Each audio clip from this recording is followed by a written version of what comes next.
নমস্কার বন্ধুরা, আমার চ্যানেল টুকুস কিচেনে আপনাদের স্বাগত।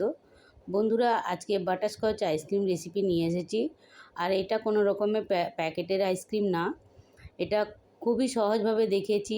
আর একটা কথা, এর আগের আইসক্রিম রেসিপিতে তোমরা আমাকে অনেক ভালোবাসা দিয়েছো, তার জন্য আজকে একটি নতুন বাটারস্কচ আইসক্রিম রেসিপি নিয়ে এসেছি। তবে চলো এটা কিভাবে বানালাম দেখে নাও।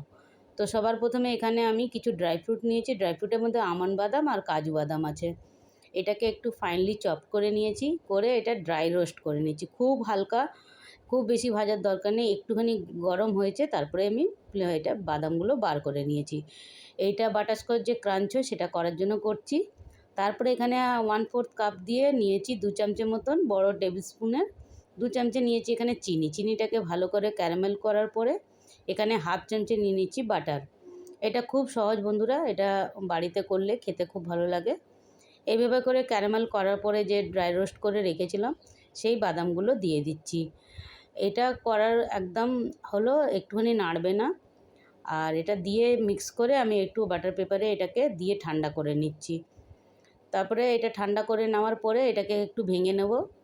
ঠান্ডা হয়ে গেলে বেশ ক্রাঞ্চি হয়ে যায়।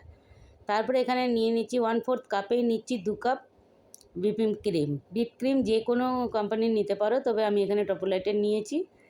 এটা ফ্রেশ ক্রিম দিয়ে কিন্তু করছি না, এখানে হুইপ ক্রিম দিয়ে করছি। তারপরে হ্যান্ড ব্লেন্ডারের সাহায্যে এটাকে ভালো করে বিট করে নিতে হবে। খুব বেশি বিট করতে হবে না, একটুখানি দেখবে হালকা সফট পিকে আসা অবধি এটাকে, এই দেখো খুব সফট। তারপরে ওই 1/4 কাপের 1/2 কাপ নিয়েছি আমি কনডেন্স মিল্ক। তোমরা যদি কনডেন্স মিল্ক না দিতে চাও তাহলে পাউডার সুগারও দিতে পারো, কিন্তু কনডেন্স মিল্কটা দিলে বেশি ভালো হয়। তারপরে এখানে দিয়েছি বাটারস্কচ অ্যারোমা, যেটা ফ্লেভারও হবে আর কালারও হবে। যদি ফ্লেভার আলাদা করে দাও তাহলে কালারটা ফুড কালার, ইয়েলো কালার হালকা দিতে হবে। তারপরে এখানে 1/2 কাপ ছিল আমার এখানে ফ্রেশ মালাই, মানে যেটা দুধের সর হয়, সেটা আমি রেখেছিলাম এই আইসক্রিমে দেবো বলে, যাতে টেস্টটা আরও ভালো হয়। বাস এইভাবে দিয়ে এই যে মালাইটা দিয়েছি সেটাও দিয়ে ভালো করে বিট করে নিচ্ছি। খুব সুন্দর করে বিট হয়ে গেছে দেখো একদম। একটুখানি আমি টেস্ট করে নিচ্ছিলাম, মিষ্টিটা খুব ভালো হয়েছে। তারপরে একটা লোভ টিনে আমি এটাকে এয়ারটাইট কন্টেনারের মধ্যেও তোমরা রাখতে পারো। আমার এইভাবে করে রেখে ফয়েল দিয়ে এটাকে 4 ঘন্টার জন্য ডিপ ফ্রিজে রেখে দিচ্ছি। ফ্রিজে রাখবে না, ডিপ ফ্রিজে রাখবে। আর এটা 4 ঘন্টার পরে দেখাচ্ছি বন্ধুরা, এখনও কিন্তু আইসক্রিমটা পুরোপুরি রেডি হয়নি। এটা খেলে টেস্টটা একই পাবে, কিন্তু সেই ভালো আইসক্রিমের মতন হবে না। তার জন্য একটুখানি স্কুপ করে নিয়ে এই দেখো মিক্সির মধ্যে এইভাবে করে চার্ন করে নিতে হবে।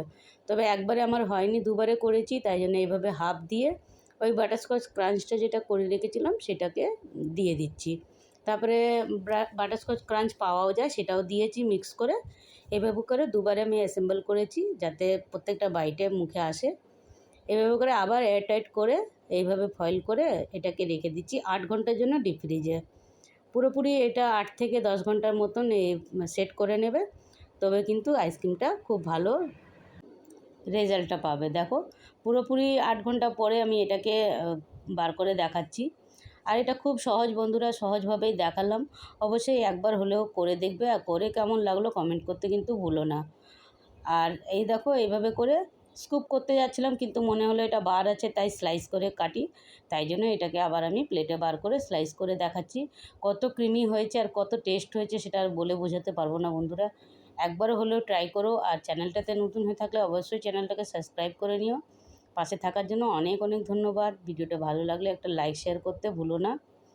এই দেখো কত টেস্ট, খুব দারুণ হয়েছে বন্ধুরা। আর এইটাই আমি কাপে করেছিলাম, তাতেও অনেক ভালোবাসা পেয়েছি।